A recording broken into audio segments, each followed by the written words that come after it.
Allahu Akbar, Allahu Akbar, Allahu Akbar, Allahu Akbar, Allahu Akbar, Allahu Akbar, Allahu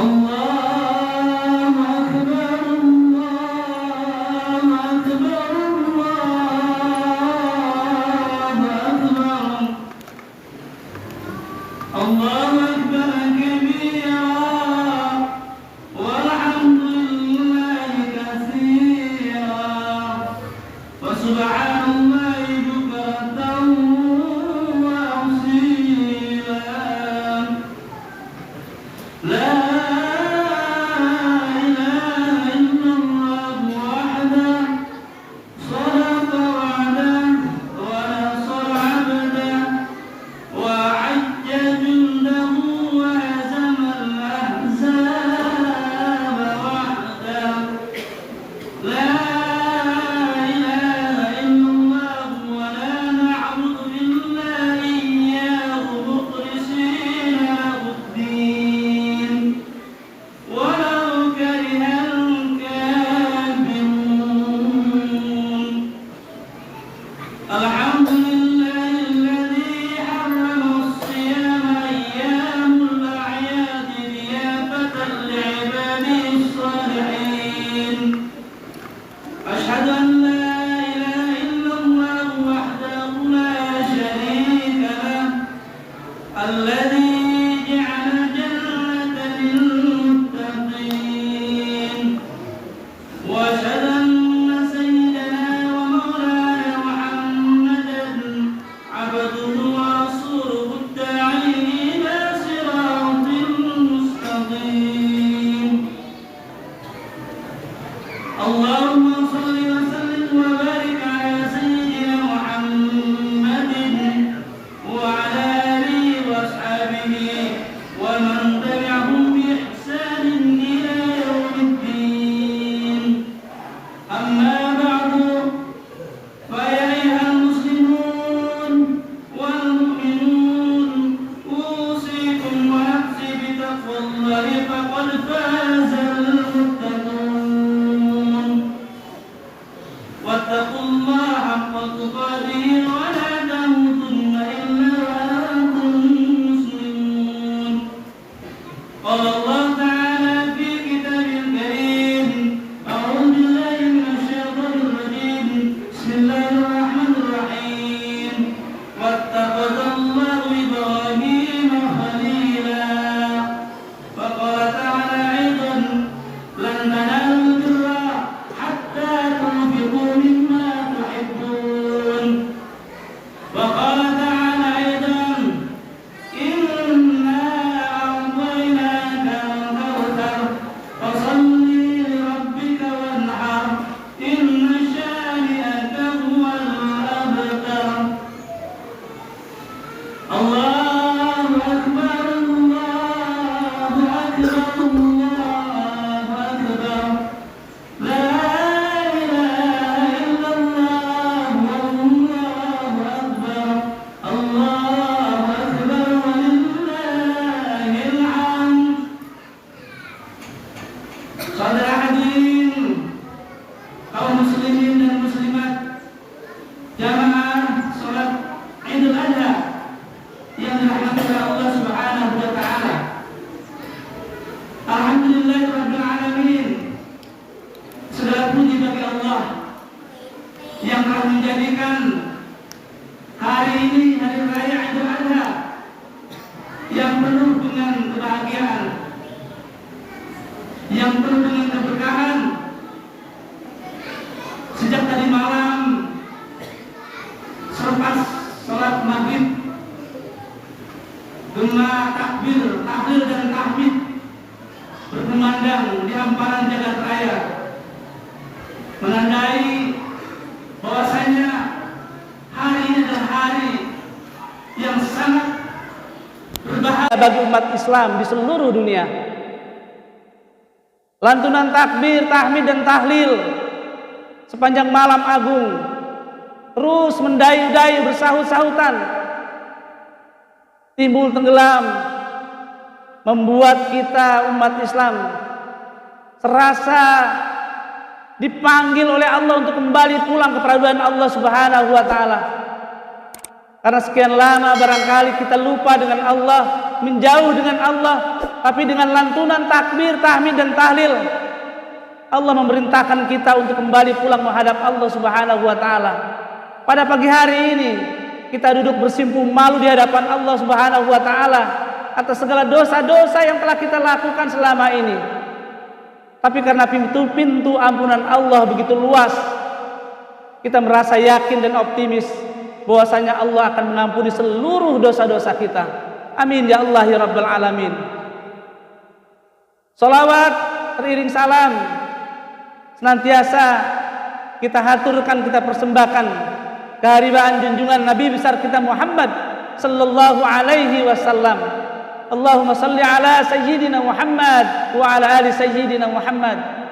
Mudah-mudahan lantunan salawat ini merupakan satu password kita sebagai login kita, jadi sababiah kita nanti, kita di hari kiamat nanti, di yaumil mahsyar nanti kita akan mendapatkan syafaatul uzma dari Nabi Muhammad sallallahu alaihi wasallam. Saudara hadirin kaum muslimin dan muslimat, sidang Idul Adha yang terhormat, mari kita secara pribadi-pribadi, secara bersama-sama memelihara seraya meningkatkan keimanan dan ketakwaan kita kepada Allah Subhanahu wa taala. Keimanan dan ketakwaan kita adalah keimanan ketakwaan sebagai manusia biasa, kadang bertambah, kadang berkurang, bahkan suatu ketika iman dan Islam ataupun ketakwaan yang ada pada diri kita seolah-olah nyaris menghilang.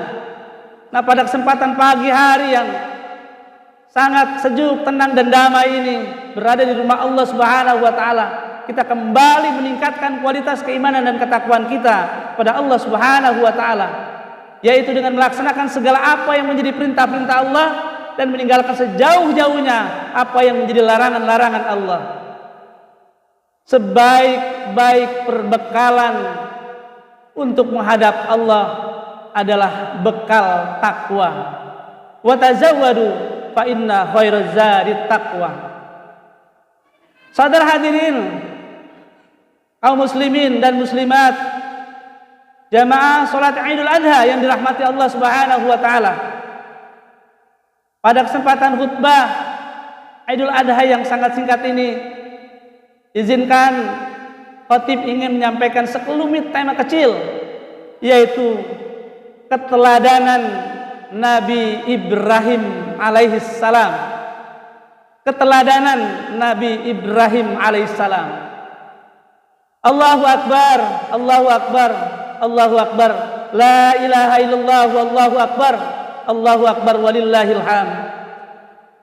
Setiap kali kita memperingati hari raya Idul Adha, tentu saja kita tidak akan bisa memisahkan, ada dua dimensi, ada dua hal, ada dua aspek yang tidak bisa kita pisahkan, yaitu yang pertama adalah Nabi Ibrahim alaihissalam dan yang kedua adalah kurban. Nabi Ibrahim alaihissalam dan kurban ini adalah two in one, dua yang selalu bersatu dan tidak akan pernah dipisahkan, terlebih-lebih pada saat hari raya Idul Adha seperti ini. Saudara hadirin kaum muslimin dan muslimat, jamaah salat Idul Adha rahimakumullah, Nabi Ibrahim alaihissalam banyak sekali mendapatkan predikat ataupun gelar-gelar terbaik dari Allah Subhanahu wa taala. Salah satu gelar yang dimiliki atau yang Allah berikan kepada Nabi Ibrahim alaihissalam yaitu adalah Khalilullah. Nabi Ibrahim alaihissalam adalah Khalilullah, artinya adalah kekasih Allah. Nabi Ibrahim alaihissalam ini adalah kekasih Allah. yang sangat dicintai dan dikasihi.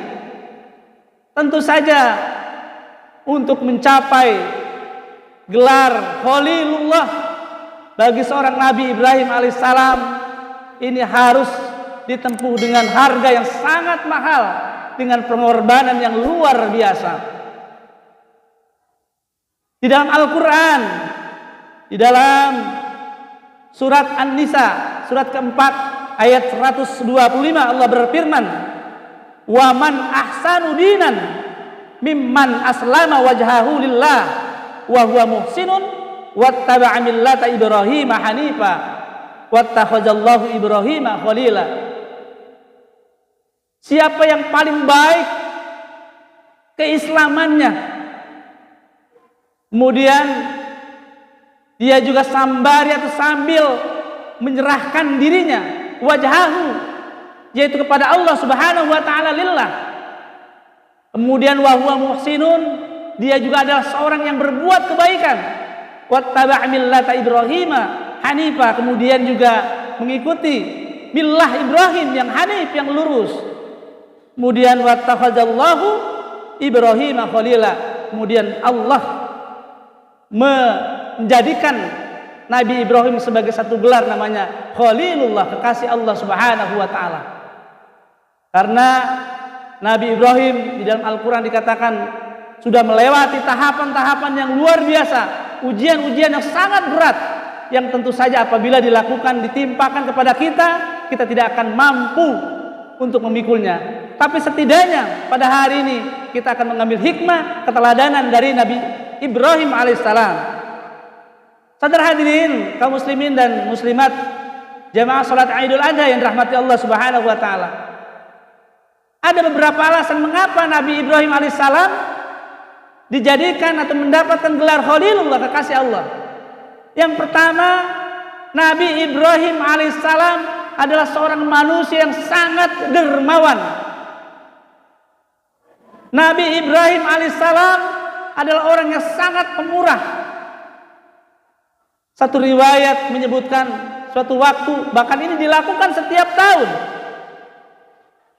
di saat-saat Idul Adha seperti ini, Nabi Ibrahim alaihissalam melakukan sebuah kurban yang sangat banyak sekali. Meskipun yang dianjurkan atau yang diperintahkan kepada kita hanya sebatas 1 ekor kambing. Tentu saja hal ini juga boleh apabila kita mampu melakukannya lebih dari apa yang disyariatkan. Nabi Ibrahim alaihissalam dikatakan, diriwayatkan, ia setiap tahun mengorbankan 1000 ekor kambing, 300 ekor sapi, dan 100 ekor unta. Ini apabila kita konversi dengan nilai rupiah, ini bukanlah nilai yang sangat kecil. 13 miliar tiap tahun ia lakukan. Adakah di antara kita yang bisa melakukan sebuah pengorbanan yang besar seperti yang dilakukan Nabi Ibrahim alaihissalam? Saudara hadirin, kaum muslimin, jamaah salat Idul Adha yang dirahmati Allah Subhanahu wa taala. Kemudian mengapa Nabi Ibrahim alaihissalam dikatakan sebagai Khalilullah, kekasih Allah yang dikasihi dan dicintai oleh Allah?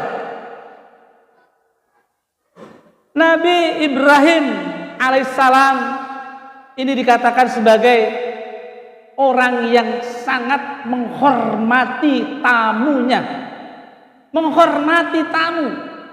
Makanya beliau diberi sebutan ataupun gelar juga Abu Duyub. Abu itu artinya bapak, Ad-Duyub itu artinya doifah, artinya tamu.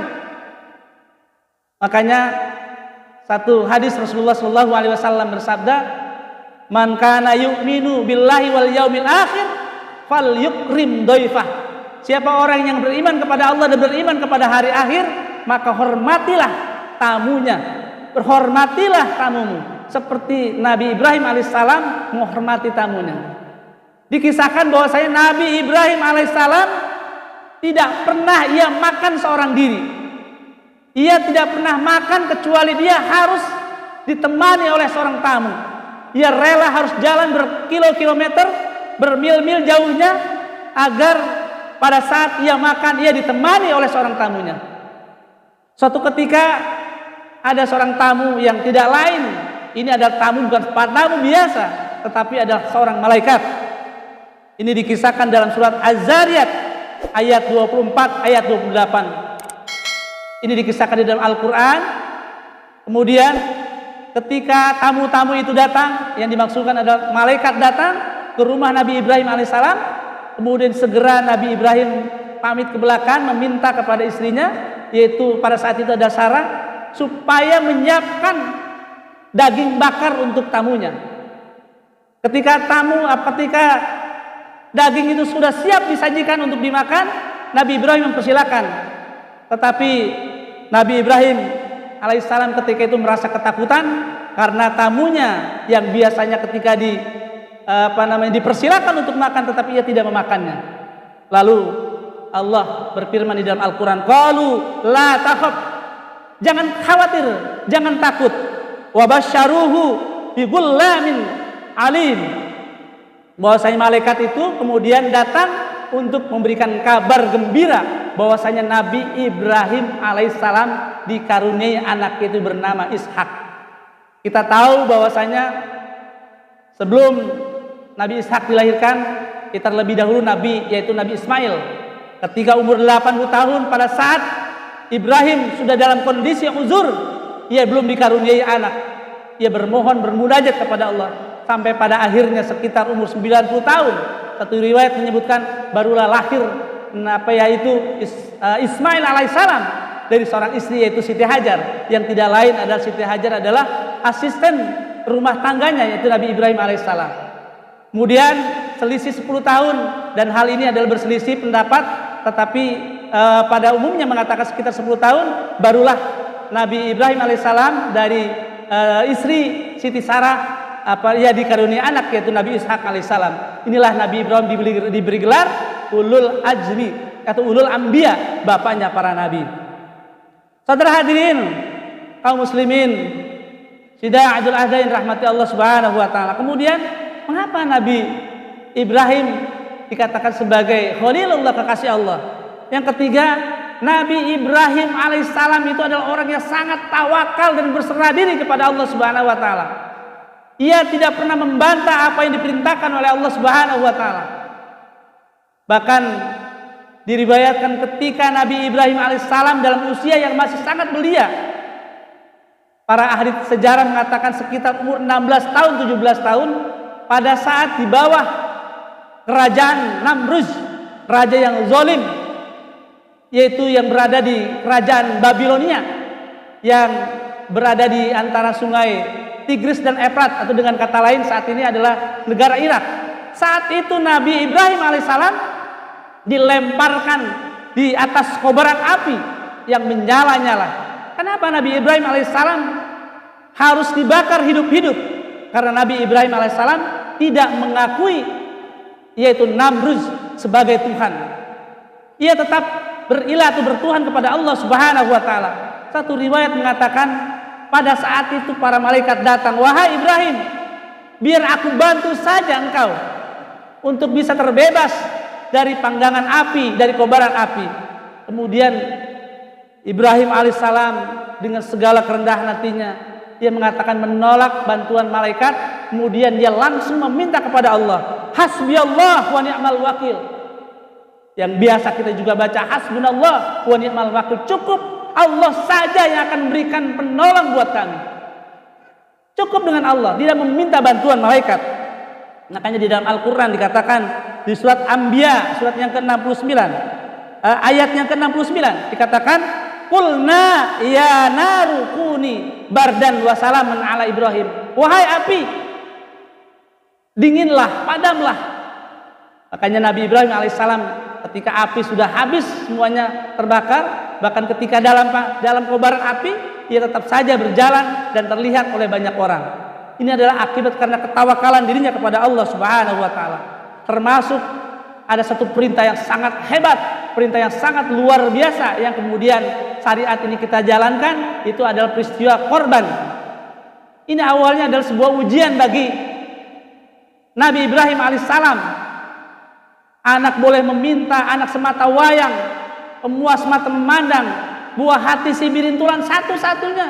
Kemudian ketika sudah masih kecil, kemudian Allah memerintahkannya untuk ditaruh, diisolasi di tempat yang sangat tandus, tempat kering, yaitu di Makkahul Mukarramah. Orang tua yang mana, suami yang mana yang tega mengantarkan, membiarkan anaknya ditaruh di tempat yang sangat gersang, sepi, tidak ada penghuni saat itu. Tapi tentu saja ini adalah perintah Allah.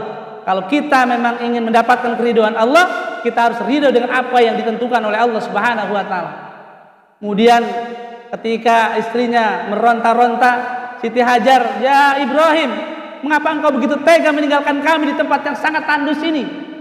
Kemudian Siti Hajar bertanya, "Wahai Ibrahim, apakah engkau meninggalkan kami di tempat ini atas perintah Allah?" Nabi Ibrahim alaihissalam hanya menundukkan kepala tanda mengatakan iya. Baiklah, kalau memang itu adalah perintah Allah, inilah bukti sebagai ketaatan juga seorang istri yang bernama Siti Hajar di tempat yang agak jauh. Kemudian Nabi Ibrahim alaihissalam menengadahkan tangannya bermunajat kepada Allah. "Ya Allah," ini diilustrasikan di dalam Al-Quran, digambarkan di dalam Al-Quran. Dia bermohon, "Ya Allah, saya telah menitipkan dari sebagian keluargaku, yaitu anak dan istriku, di tempat yang sangat kering." Dia meminta kepada Allah agar Allah tetap menyelamatkannya dan selalu condong dekat ke Masjidil Haram itu untuk melaksanakan sholat dan termasuk menjadi golongan orang-orang yang baik. Ternyata doa itu dikabulkan oleh Allah Subhanahu wa taala. Lalu pada saat Nabi Ismail masih berusia belia, kemudian Allah memerintahkannya untuk dikorbankan. Ternyata saudara hadirin kaum muslimin sidang Idul Adha yang rahmati Allah, ini ada sebab akibat juga. Satu riwayat mengatakan kenapa Nabi Ibrahim alaihissalam diperintahkan oleh Allah untuk mengorbankan anaknya. Tatkala ia mengorbankan kambing 1000 ekor kambing, 300 sapi dan 100 ekor unta. Kemudian banyak orang berdecak kagum ketika itu. "Wahai Ibrahim, mengapa engkau begitu rela? Mengapa engkau begitu dermawan?" Ibrahim mengatakan, "Ini semuanya milik Allah. Kambing-kambing ini, sapi ini, unta ini milik Allah, bukan milik aku." Saat itu belum memiliki anak. Kemudian dia mengatakan, "Jangankan kambing, jangankan sapi, jangankan unta, andaikan aku dikaruniai seorang anak ketika Allah memintanya, maka akan aku persembahkan kepada Allah Subhanahu wa taala." Allah menagih janji apa yang diucapkan Nabi Ibrahim alaihissalam melalui tabir mimpi. Mimpi di tanggal 8 Zulhijjah, masih dalam kondisi keraguan-raguan. Makanya kita disunatkan pada tanggal 8 Zulhijjah itu melaksanakan puasa tarwiyah. Lalu pada malam ke tanggal 9 juga bermimpi kembali. Ini kemudian kita disunatkan untuk melaksanakan puasa sunnah, itu puasa Arafah. Sudah merasa yakin ini adalah perintah Allah. Ada satu dialog yang sangat indah di surat As-Saffat ayat 102 sampai ayat 105. Kemudian dia berdialog dengan Nabi Ismail alaihissalam. "Falamma balagha ma'ahu saya qala ya bunayya inni ara fil manam anzur madza tara." Dia katakan ketika Nabi Ismail sudah sudah mulai dewasa. Kemudian dia berdialog mengatakan, "Wahai anakku, ya bunayya inni ara fil manam." Aku bermimpi, dalam mimpiku aku menyembelihmu. Bagaimana pendapatmu? Ini adalah sebuah dialog yang sangat indah. Kemudian Ismail ketika itu menjawab, "Qala ya abati fa'al ma tu'maru satajiduni insyaallahu minas sabirin." Wahai ya abati fa'al, maka lakukanlah, kerjakanlah apa yang diperintah Allah, niscaya kami termasuk golongan orang-orang yang sabar. Lalu pada akhirnya disepakati dan untuk telah dibaringkan di atas pelipisnya, pisau sudah diletakkan di bagian lehernya. Kemudian tentu saja Allah tidak membiarkan ini sebagai ujian. Lalu malaikat memanggilnya, "Wahai Ibrahim, kemudian engkau telah membenarkan mimpi yang Allah perintahkan, perintah yang melalui mimpinya." Kemudian digantinya dengan seekor kambing yang Allah ambil dari surga, yang kemudian ini adalah menjadi sebuah perintah yang dilakukan setiap tahun bagi umat Islam. Allahu Akbar. Allahu Akbar. Allahu Akbar. La ilaha illallah wallahu akbar. Allahu akbar walillahil hamd. Saudara hadirin kaum muslimin sidang Idul Adha yang dirahmati Allah Subhanahu wa taala. Di akhir khutbah ini Saya ingin mengajak pada para jamaah, mari kita lakukan sebuah, katakan muhasabah, merenungkan pada diri kita sendiri, berkaca, bercermin pada kaca pribadi kita masing-masing. Al-Hajjul Arafah, haji itu identik dengan Arafah. Bahkan inilah yang membedakan ibadah haji dengan umroh. Karena ibadah haji yaitu selalu salah satunya adalah wukuf di Arafah yang dilaksanakan di tanggal 9 bulan Zulhijjah. Saat ini umat Islam sudah setelah wukuf di Arafah lalu bermalam di Muzdalifah menuju Mina dan untuk melakukan sebuah zumrah, melempar batu. Ini adalah semuanya adalah miniatur atau napak tilas dari ibadah yang dilakukan Nabi Ibrahim alaihissalam. Saudara hadirin, Arafah dari kata ain ro'pa, Arafah itu artinya mengenal, tahu. Dengan bahasa lain, Arafah ini adalah sebuah perenungan. Arafah bukan saja ada sebuah tempat yang sangat luas, satu padang Arafah, tetapi Arafah haji kita diartikan sebagai satu perenungan. Mari kita melakukan sebuah perenungan. Karena Arafah ini adalah sebuah miniatur dari sebuah padang yang sangat luas di akhirat, yaitu namanya padang mahsyar. Mahsyar adalah tempat yang sangat luas di akhirat, tempat berkumpulnya para manusia sejak zaman Nabi Adam alaihissalam sampai umat Nabi Muhammad sallallahu alaihi wasallam. Sejauh mata memandang itu adalah lautan manusia. Kita memanggil yang dekat dengan memanggil yang jauh sama terdengarnya. Saat itu manusia merasa tercekam, rasa ketakutan yang luar biasa. Manusia terendam dalam lautan air mata karena terik matahari yang begitu panas. Tidak ada yang bisa menolong kecuali adalah amalan kita. Oleh karena itu, ini menjadi sebuah renungan bagi kita bahwasanya Allah hanya menyelamatkan orang-orang yang bertakwa, orang-orang yang taat kepada Allah Subhanahu wa taala. Orang-orang yang senantiasa memperbaiki hidupnya dari waktu ke waktu menjadi kebaikan demi kebaikan.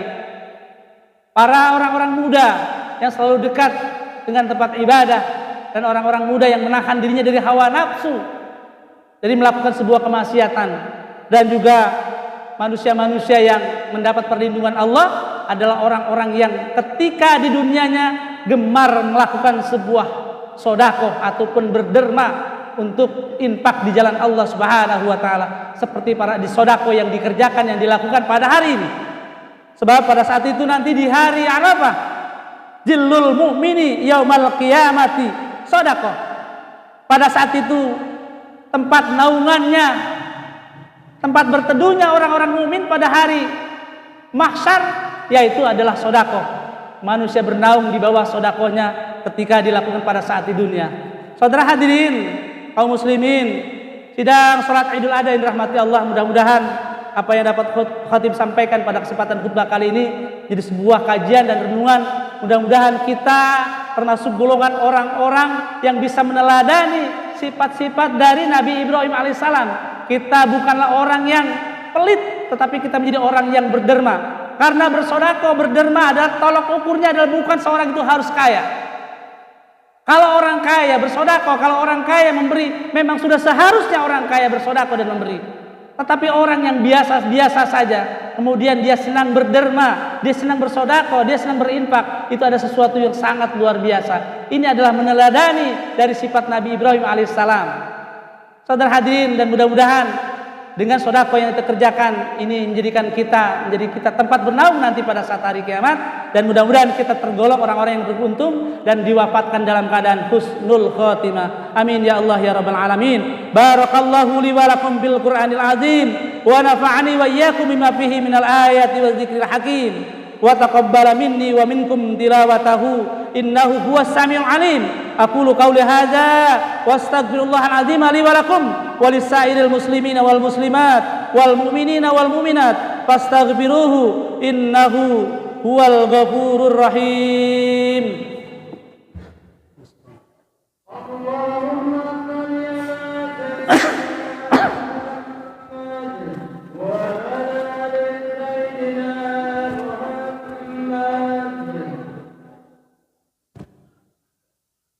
Allahu akbar, Allahu akbar, Allahu akbar, Allahu akbar, Allahu akbar, Allahu akbar. الله أكبر الله أكبر الله أكبر كبيرا والحمد لله كثيرا وسبحان الله بكرة وأصيلا لا إله إلا الله والله أكبر الله أكبر ولله الحمد الحمد لله الذي وكفى وأصلي وأسلم على سيدنا محمد المصطفى وعلى آله وأصحابه أهل الصدق والوفاء أشهد أن لا إله إلا الله وحده لا شريك له وأشهد أن محمدا عبده ورسوله أما بعد فيا أيها المسلمون أوصيكم ونفسي بتقوى الله فقد فاز المتقون واعلموا أن الله أمركم بأمر عظيم أمركم بالصلاة والسلام على نبيه الكريم فقال تعالى إن الله وملائكته يصلون على النبي يا أيها الذين آمنوا صلوا عليه وسلموا تسليما اللهم صل على سيدنا محمد وعلى آل سيدنا محمد كما صليت على سيدنا إبراهيم وعلى آل سيدنا إبراهيم وبارك على سيدنا محمد وعلى آل سيدنا محمد كما باركت على سيدنا إبراهيم وعلى آل سيدنا إبراهيم في العالمين إنك حميد مجيد اللهم آمين يا رب العالمين اللهم اغفر للمسلمين والمسلمات والمؤمنين والمؤمنات الأحياء منهم والأموات اللهم ادفع عنا البلاء والغلاء والوباء والفحشاء والمنكر والبغي والسيوف والمختلفة والشدائد والمحنة ما ظهر منها وما بطن من بلادنا هذا خاصة ومن بلدان المسلمين عامة إنك على كل شيء قدير ربنا آتنا في الدنيا حسنة وفي الآخرة حسنة وقنا عذاب النار عباد الله إن الله يأمر بالعدل والإحسان وإيتاء ذي القربى وينهى عن الفحشاء والمنكر والبغي يعظكم لعلكم تذكرون فاذكروا الله العظيم يذكركم ولذكر الله أكبر. Assalamualaikum warahmatullahi wabarakatuh.